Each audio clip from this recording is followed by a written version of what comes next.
Muy buenas tardes, queridos amigos y hermanos. Aquí estamos una vez con ustedes. Se le abre el siervo del Señor, José Antonio Medina Núñez, del Ministerio de Liberación, el último remanente.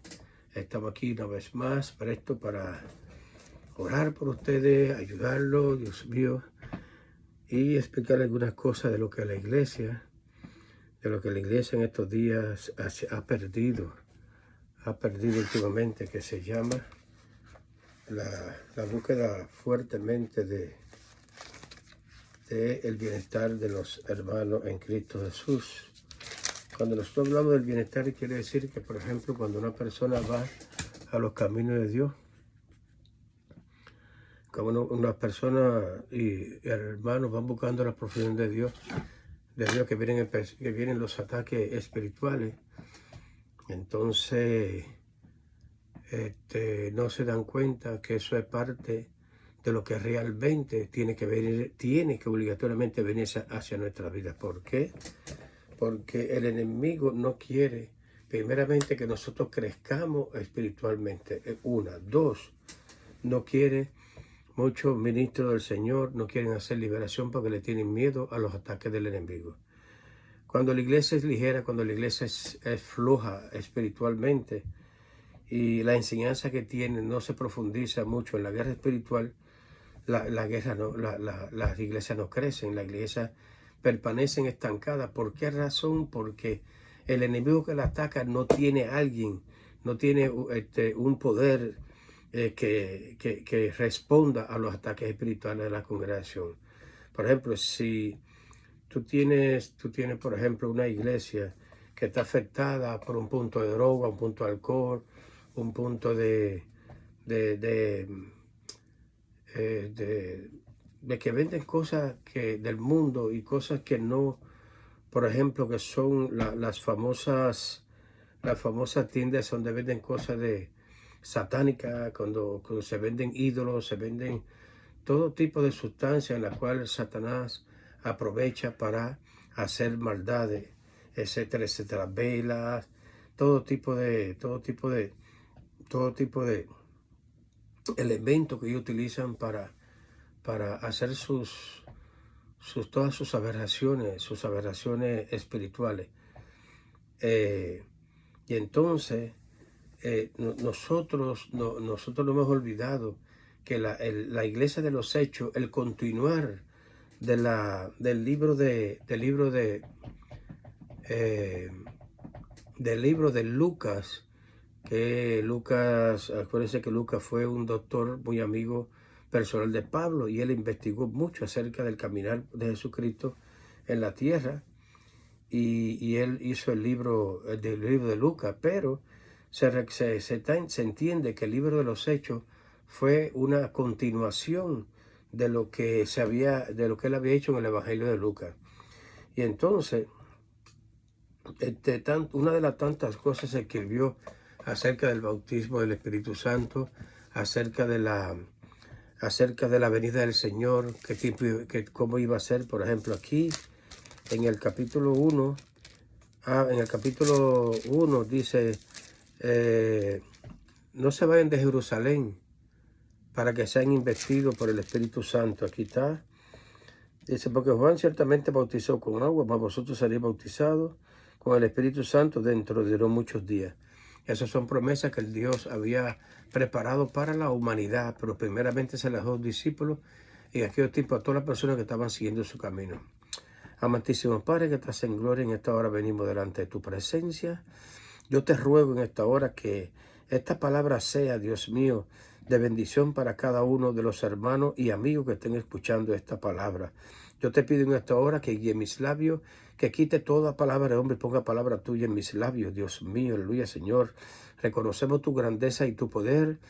Y quiero, Dios mío, que en este momento te quede aquí conmigo, Dios mío, aleluya, Señor. Oh, Santo, siento tu presencia. Oh, Señor, y deposite, Dios, esa unción que necesito, esa unción del Espíritu Santo que necesito, y ángeles guerreros para que aparten todo tipo de estorbo alrededor de mí. En el nombre poderoso de tu Hijo amado, Señor. Amén, amén, amén. Aquí dice en el libro de los Hechos, capítulo 1, dice, estando Jesús estando juntos, les mandó que no se fuesen de Jerusalén, sino que esperasen la promesa del Padre, la cual les dijo: ¿oísteis de mí? Porque Juan ciertamente bautizó con agua, mas vosotros seréis bautizados con el Espíritu Santo dentro de unos muchos días. Cuando ustedes ven, cuando nosotros vemos estas palabras, cómo Jesús le plantea a sus discípulos lo que Él va a hacer con ellos, después que Él fue su ascenso, Él dijo que el Padre, la promesa del Padre fue que iba a dejar el Espíritu Santo con nosotros para que nos guiara a toda verdad, a toda justicia. Pero aquí nosotros vemos, cuando Él lo mandó al aposento alto, cuando Él lo mandó al aposento alto para que fueran investidos por el Espíritu Santo, dice aquí que dice, entonces volvieron, es el capítulo 12, esperando al Espíritu, el Espíritu Santo. Dice, y entonces volvieron a Jerusalén, donde el monte que se llama el Olivar, el cual está cerca de Jerusalén, camino de un día de reposo. Y entrados, subieron al aposento alto, donde moraban Pedro, Jacobo, Juan, Andrés, Felipe, Tomás, Bartolomé, Mateo, Jacobo, hijo de Alfeo, Simón el celote, y Judas, hermano de Jacobo. Todos estos perseveraban unánimes en oración y ruego, y con las mujeres y con María, la madre de Jesús, con sus hermanos. Esto era por lo menos el grupo principal que se reunió en el aposento alto esperando la promesa del Padre, que fue el bautismo del Espíritu Santo. Entonces dice en el capítulo 2, cuando llegó el día del Pentecostés, estaban todos unánimes juntos, y de repente vino del cielo un estruendo como de un viento recio, que soplaba, el cual llenó toda la casa donde estaban sentados. Y se les aparecieron lenguas repartidas como de fuego, y asentándose sobre cada uno de ellos, fueron todos llenos del Espíritu Santo, y comenzaron a hablar en otras lenguas según el Espíritu les daba que hablasen. Esa fue la promesa del Padre, se cumplió. Fueron bautizados, fueron llenos, fueron llenados del Espíritu Santo de una manera muy especial. Y entonces, con ese poder y esa autoridad, con esa firmeza que ellos, primero lo que habían aprendido con el Señor, esa es una, y la otra, con el poder y la promesa del Espíritu Santo que ya tenían el bautismo con ellos, ya el Espíritu Santo vivía en ellos, estaban en ellos, y esa promesa la dejó para ellos, pero también la dejó para nosotros. Entonces, hay muchos pastores y muchas personas en las congregaciones y algunos otros tipos de congregaciones, como muchas iglesias bautistas, iglesias pentecostales que son muy flojas espiritualmente. Muchos no quieren entender esto, muchos entienden, por ejemplo, la iglesia, la gente de los testigos de Jehová, que es una secta, la iglesia, los mormones y toda esa gente, no quieren saber de que nosotros, después que nosotros nos llenamos del fuego de Dios, nosotros nos convertimos al Señor, que nosotros nos bautizan y dejamos el hombre viejo debajo de las aguas y sube un hombre nuevo. Entonces nosotros empezamos a prepararnos en la palabra y empezar a sacar de nosotros a través de la palabra y a través de liberación y a través de cosas, todas las cosas que han ocurrido en nuestras vidas, que están afectando el mundo espiritual, que están afectando la comunión con Dios, de que nosotros tengamos una comunión perfecta con el Señor. Entonces, después que nosotros somos libres, que tenemos la libertad para enfrentarnos a todo tipo de problemas que hay en las congregaciones, todo tipo de espíritus que hayan para que estén molestando a uno. ¿Qué sucede? Nosotros, por ejemplo, podemos hacer esto. En este caso, dice, grandes milagros en Jerusalén.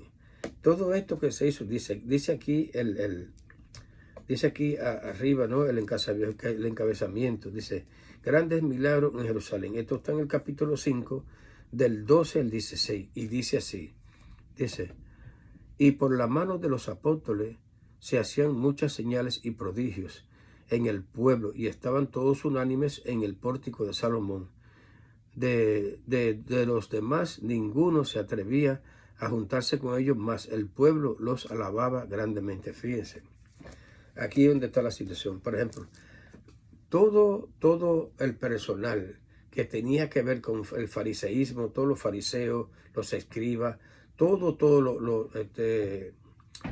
aquella gente que estaban en contra, los nicolaitas, toda esa gente estaban en contra de la palabra de Dios, de la voluntad de Dios, de que el Espíritu Santo, al estar con nosotros podíamos hacer todas estas cosas. Ellos no seguían a los discípulos, pero el pueblo sí, que era más importante el crecimiento de la iglesia a través de que fuera lleno el pueblo del Espíritu Santo, fueran convertidos y arrepentidos, porque el reino de los cielos ha llegado. Ellos eran los que tenían que saber, porque eso eran las personas que le iban a dar continuidad, eran los que le iban a dar continuidad a la palabra de Dios hasta el día de hoy. Entonces eso permanece hasta el día de hoy. Por ejemplo, ese poder que la iglesia tiene, que nos dio a nosotros, que el Señor nos dio a nosotros a través del Espíritu Santo, por ejemplo, dice aquí, de los demás ninguno se atrevía a juntarse con ellos, mas el pueblo los alababa grandemente. Ahora bien, ¿por qué razón el pueblo los seguía? ¿Por qué razón el pueblo los alababa? Porque el pueblo era el que tenía la bendición. ¿De qué manera ha bendecido el pueblo? Imagínense ustedes, si en tu casa había un paralítico, en tu casa había una gente que tenía un problema de locura, una gente que le faltaba una pierna, una gente que había acabado de morir o no, o que no hubiera acabado de morir, tuviera tiempo de muerte, si uno hubiese querido resucitar, lo resucitaba. ¿Entiendes? Entonces ellos veían que en los apóstoles y en el Señor Jesucristo anteriormente hubieron señales y prodigios. Las señales y prodigios son aquellas. Nosotros hoy muchas veces decimos, no, porque nosotros reconocemos que la iglesia es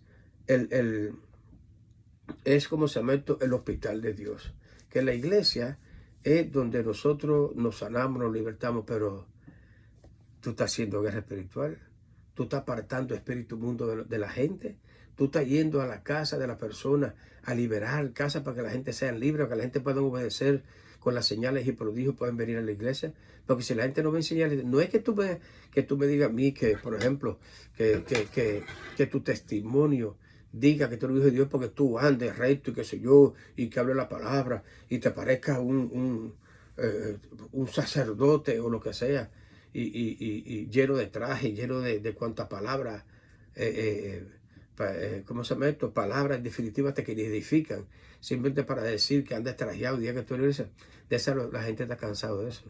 La gente lo que quiere ver, si tú ves una persona, una mujer en una casa que no pare, porque tiene un espíritu de maldición generacional, y tú oras por esa persona, y a los 10 meses, al año, tú la ves con un niño, como tuvo Ana, un niño en su pecho, en su seno, porque Dios, por ejemplo, le destupió las trompas, Dios le reactivó su sistema reproductor porque tenía problemas, si había un cáncer la sanó, y eso es la señal que tiene que tener la iglesia. No andar como un bobo por ahí con una iglesia diciendo, con una Biblia diciendo por ahí que tú eres cristiano, que mira, y que el testimonio es ese. Ya tú sabes que tú no puedes robar, ya tú sabes que tú no puedes adulterar, tú sabes que tú no puedes hacer millones de cosas. Eso está bien, pero bueno, y que tú, aparte de eso que tú estás haciendo, lo que estás enseñando es para pastor nada más, eso es para todo. Eso no es para que tú estés nada más, esto es para todo, porque mira lo que dice aquí. Y los que querían en el Señor, dice, y los que querían en el Señor aumentaban más gran número, así de hombres como de mujeres. ¿Entiendes? Porque aumentaban porque veían las señales.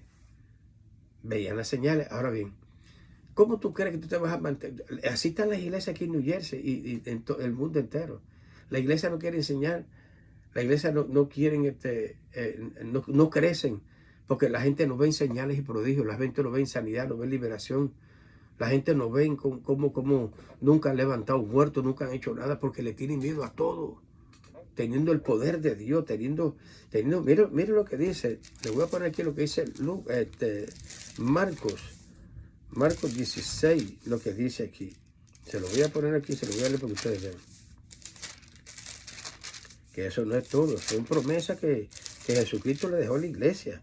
Dice aquí, y les dijo, id por todo el mundo y predicad el evangelio a toda criatura. Dice que el que creyere y fuere bautizado será salvo, el que no creyere será bautizado. Y estas señales seguirán a los que creen. En mi nombre echarán fuera demonios, hablarán nuevas lenguas, tomarán en las manos serpientes y si bebieren cosas mortíferas no les hará daño. Sobre los enfermos, pues dice, enfermos pondrán sus manos y sanarán.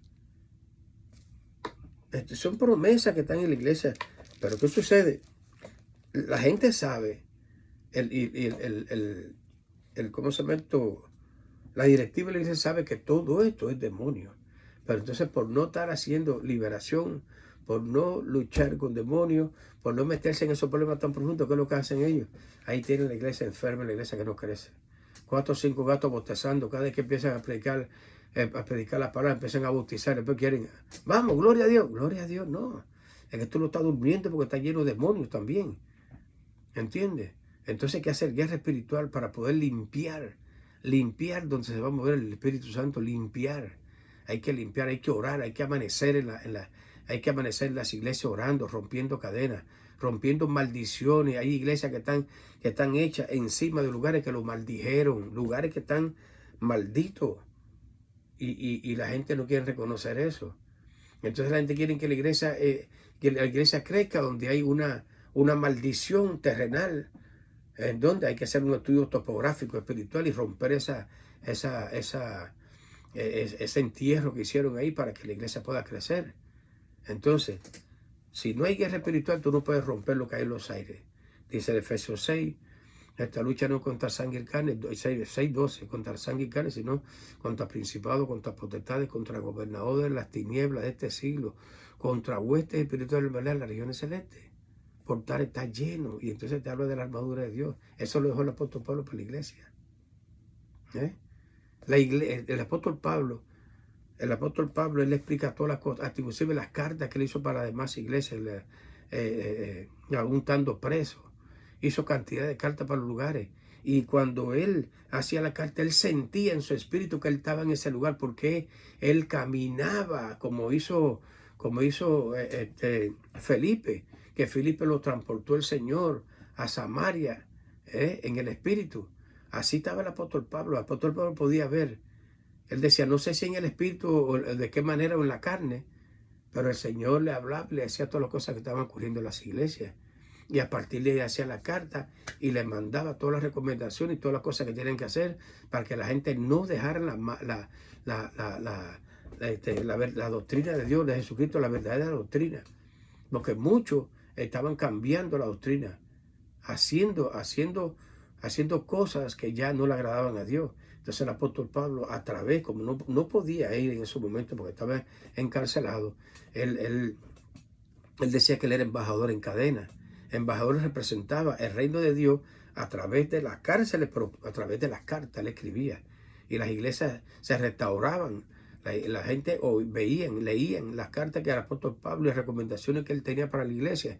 Y la gente obedecían todas esas cosas y enseguida se restauraban las iglesias. ¿Pero por qué?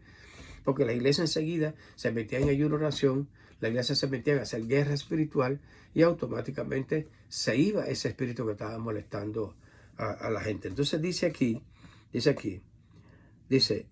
tanto que que sacaban a los enfermos a las calles y los ponían en camas y lechos para que al pasar Pedro, a lo menos su sombra cayese sobre alguno de ellos. Mira eso. Pero fíjense, como yo siempre digo, no era la sombra, pero tampoco era Pedro. Pero el problema es que Pedro estaba lleno del poder de Dios porque estaba lleno del Espíritu Santo. Dime cuántas personas se han reunido. Vamos a un ejemplo. La iglesia dice que la palabra dice, en el libro de Hechos capítulo 2, que a los 10 días que estuvieron esperando el bautismo del Espíritu Santo fue que se les apareció. ¿Cuándo se han metido 10, una pila de personas, 10 o más en la iglesia esperando el bautismo del Espíritu Santo? Nadie. Porque la gente tiene en la iglesia ya como un pasatiempo semanal. Porque piensa que es mentira. Sanan 1, 2, 3 algunos. Y es por la fe que tienen, no porque le pusieron las manos y la gente se liberaron. No. Entonces muchas veces hay oficinas de pastores que están llenas de pastillas. Están llenas de pastillas por donde quiera. Tú le pides pastillas, no sé qué. Saben más hasta que los médicos. Saben hasta más que los médicos todas las pastillas que hay ahí las tienen en la oficina. Tienen una farmacia dentro de la iglesia. Entonces, ¿dónde está la sanidad? ¿Dónde está la oración de liberación? ¿Dónde está la oración de sanidad? ¿Dónde está la oración para restaurar los matrimonios? ¿Dónde está la oración para decirle, hay una palabra que tengan cuidado? la palabra que dicen, que las ovejas son brutas. Y la otra palabra es que las mujeres son más inteligentes. Tengan cuidado con el feminismo. Que ustedes, hombres, pastores, estén influenciando a las iglesias para que el feminismo se aumente y las mujeres le pierden el respeto a los esposos. Tengan cuidado. Tengan cuidado. No jueguen con el Espíritu Santo. No jueguen con Dios. No jueguen con la sangre de Jesucristo. Bueno, no jueguen. Bueno. Dice, y aún de las ciudades vecinas, muchas venían a Jerusalén y trayendo enfermos y atormentados de espíritus inmundos y todos eran sanados. Ahí todo es. Le traían todo tipo de personas, lunáticos, atormentados, personas enfermas, de todo tipo de problemas. Y dice que todos eran sanados. Bueno, queridos hermanos, hasta aquí yo le doy gracias al Señor por escuchar estas hermosas palabras que Dios puso en mi corazón a través de su palabra y que me dio el entendimiento para poder expresar a ustedes lo que Dios quería que yo les diera a ustedes en este momento. Dios me les bendiga de una manera especial y hasta otra oportunidad. Dios me les bendiga. Amén.